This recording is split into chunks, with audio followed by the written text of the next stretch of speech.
Sebuah video yang menampilkan 3 pemuda anggota geng motor berboncengan ugal-ugalan naik sepeda motor viral di media sosial. Video itu salah satunya dibagikan oleh akun Instagram @cianjurtoday pada Selasa 26 Oktober 2021.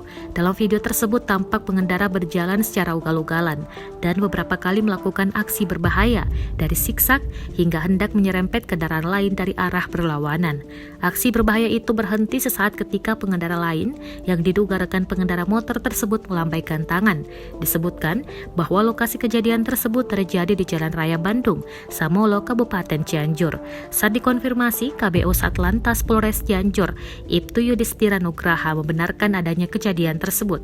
Ia mengatakan, usai video aksi ugal-ugalan pengendara berbonceng 3 itu viral di media sosial, pihaknya langsung melakukan penyelidikan. Satlantas Polres Cianjur berhasil melacak kendaraan yang digunakan pengendara tersebut dan langsung mendatangi alamatnya.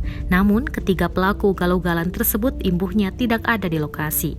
Rupanya, sepeda motor yang dipakai adalah pinjaman dari rekannya yang beralamat di PLK Sawah Gede tersebut. Pihaknya lantas mengorek informasi dari pemilik kendaraan perihal di mana keberadaan ketiga pelaku. Menurut Yudhistira, ketiga pelaku akhirnya berhasil diamankan pada Selasa 26 Oktober 2021 di rumahnya masing-masing di wilayah Barisan Benteng dan Malebar.